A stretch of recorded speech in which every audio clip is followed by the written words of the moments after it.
There is no slurs in Baroque. There is slur in classical, means bow technique, ignore.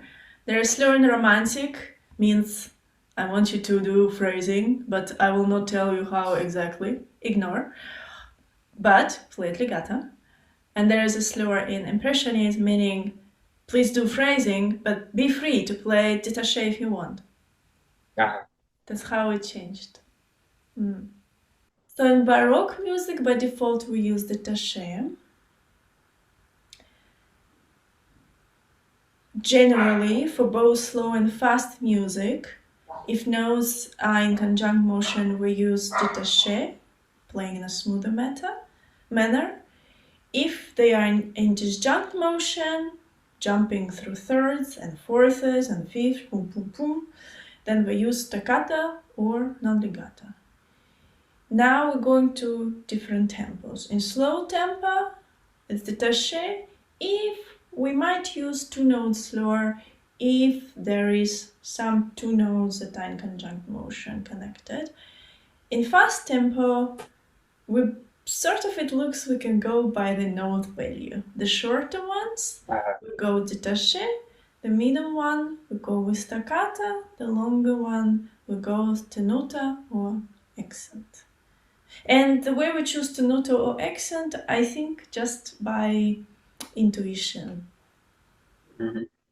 I think mostly it's tenuto, but only in the most, like climax parted or hum, two chords, then maybe you would use accent.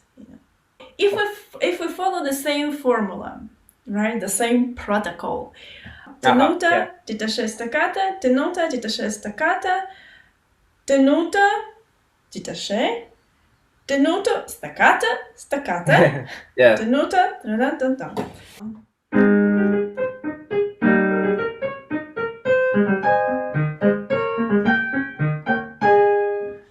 unless it's written staccato, unless it's written tenuto or accent, which in classical period they started writing, I'm playing everything articulated legato. Or non-legato. It depends. I think non-legato, there are some parts in music where you can use, but by default, everything articulated legato. For a clear, crispy sound, not cantabile legato. When you look at the classical music and the classical piece, when you see those short slurs that stop with every bar line, what do you actually see? What it means for you? Okay, so when I see the short slur, this is how string instruments would change their bow. The notes under the slur, they would play on one bow. As soon as the next one starts, that means I go in another direction with my bow. What it means to you? Nothing. Yeah. You see a blank space. That's what it should mean to you. Because unless you are on the stage of phrasing, where you're gonna compose and create your own phrasing, using your own building materials, blocks of motifs and phrases and sentences, then you will write your own slurs in the score. Unless you're there, you should simply ignore. If you could take this imaginary eraser and just out. So it means to you nothing. Does it mean any articulation? No. Does it mean phrasing? No. It only means, interesting, these are the notes that violin would play on one bow. Has nothing to do with me. And the only reason it's written is because of the tradition that was hard to change. Everyone knew it shouldn't be like that, but no one had guts to change it. So everyone it's not perfect, but what is perfect? We're just gonna continue writing this way. But musicians will understand, as Leopold Mozart said. The singer wouldn't break, right? If you have intellect, you wouldn't break after each slur. But it's written like this, you should understand. It has nothing to do with you. As a good musician, you would make a good phrasing, Anyway, so it's very important that it doesn't bring any confusion or questions to your mind, because any confusion create unhealthy tension, right?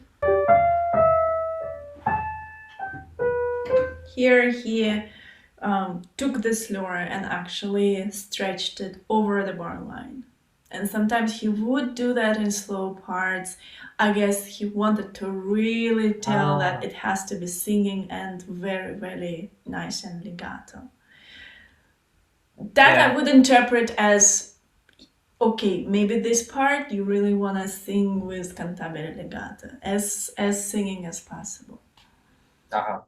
He actually interrupts the slur in every single bar, like like Mozart's, like how I would interpret the slur in this case. Okay, so the difference in slurs between classical and romantic is that in classical music, mostly slurs were about the tradition of about technique, where in romantic music, composers actually intended slurs for phrasing. The problem is, none of the composers agreed what phrasing actually meant. So for some composers, they thought, well, there is a phrase and I'm just feeling it like this, so I'm just gonna unite it under one slur. It's basically it. There is no clear system on that everyone would agree on how phrasing is built and what short slur represents and what a longer slur represents. Yes, that now they have freedom to make the whole page under one slur if they want. Yeah. But how does it help us? So now, okay, they have intention to represent phrasing with the slur, but there is no clarity. So what do we do when we see the slur? We ignore it again. And we create our own slur that makes sense to us. So with your question about ocean etude, I have no idea what he meant when he wrote it. and no one has. Only Chopin knows. Can't ask him. Can't ask him. So in this case, again, ignore the slurs and don't let them confuse you. Okay.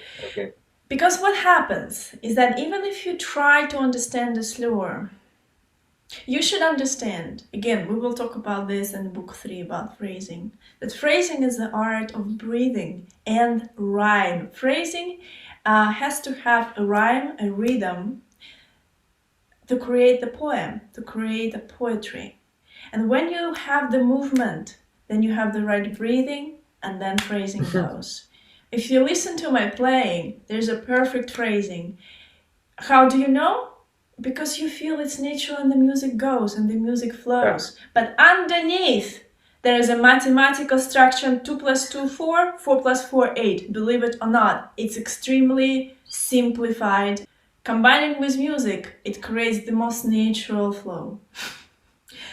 But if you start with the most natural flow, then you end up actually not having phrasing, because it will those slurs, if you take them, they are not having a rhythm, they're not having a rhyme of your poetry. You go sometimes with the longer slur, and then you go with the shorter, and then longer again, and then shorter and longer, and the car is not moving. You know, like trying to go with the wrong gear, right? So it's the same here. It's not going to help you, this phrasing. Well, they will only put sticks in your wheels, so to speak. So ignore them again. I'm sure every single pianist only heard 2 interpretations of the slurs in the Romantic period. It's either legato or phrasing. But legato is already by default. So whether there is slur or not, you would play it legato if you're an intelligent musician, right? Now, the phrasing thing, again, maybe it is a phrasing thing, but what exactly phrasing means and how to exactly build it and how to exactly make it. The only thing we heard of was Well, the phrasing has a climax part towards like the third part, so just kind of go there and then just kind of go down, you know. That doesn't help, you know. That's or I mean, keep going, keep going. don't Yeah, play by yeah, syllables. yeah, So in yeah. both cases, you know, it's very vague. So these slurs are not great, but because we're gonna know how to make phrasing, we can easily let go. We can say, okay, composer, I got the hint. You want to make sure that I'm making good phrasing here. Thank you. Now, a couple of days later, I'm gonna build my own phrasing and it's gonna be beautiful. But thank you for reminding me that we should follow the breath and make the flow in music and think about the line. Think about the line. Okay. So look at this as the reminder, but do not try to understand because there's nothing to understand. It was completely intuitive. Actually, here, if in classical music all the slurs were by very rigid rules about technique, now in classical freedom, no one has like rules that everyone would agree. Like it's too free, it's too vague and abstract now. Both ways are bad. Yeah. The accent in Chopin is not too like it's not about that. It's not about forcing the doing a sforzato in the note. So again, it's a little bit like with the slurs. It's very abstract. They use the same symbol, but they mean different things. So the accent that we will talk about just in a few moments, how to intonate, you know, with resistance and then barking, and we create okay. That is not the accent that Chopin meant. Because if you're gonna literally copy and paste this technique to his accents, it's not gonna make sense. So again, it had different meanings. Accents had different meaning for Chopin. It seems so. In the first etude, in the eighth etude, it's definitely the pinky and the fourth finger. Maybe a student had very weak fingers and they were lost in the passage, so maybe it was da da da da da da da da da da da, and he wanted to make it more even, so he put accent on the pinky, right? Then you go with the eighth etude, instead of da da da da da da da da da da da, maybe it was a da da da da da da da da da. So he writes this accent, meaning make it louder, your fourth finger, because the passage is not even, you know. Or in the revolutionary etude, he put accent also on the second finger. But again, maybe because everything was so muddy when the student is playing and he just wanted more clarity with the rhythm underneath, like as you said. And with the ocean etude, he had do-do-do-do-do-do-do-do. Maybe accent would be good articulation to show that, but it has to be done within the phrasing. Otherwise you will break again. In other words, when you see accent in Chopin's music, think twice. Think, okay, it could be accent, but maybe he meant something else.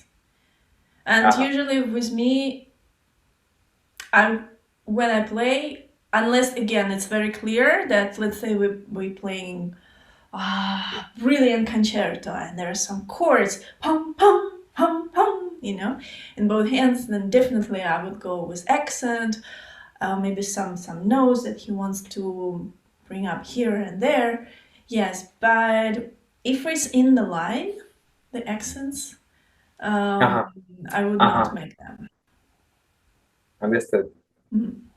Between the romantic slur and impressionism slur, in romantic slur almost always would be also meaning legato, where in the impressionism slur not necessarily gonna mean legato. It's clearly, as Ravel put musical, it's clearly phrasing. So the slurs, the notes under the slur, you could actually play staccato or non-legato. Yeah. Absolutely. I remember several passages in Impressionist music that has a slur, and I hear pianists playing like détaché or some, yeah, like in Debussy, Les Reflets de l'eau. Ah, We yeah, have that, that's that true. kind of. I also every time I heard pianists playing this, they play very crispy, not legato. It's very Yeah, exactly. like crystals. Mm-hmm. So I remember several parts that this is true. Okay.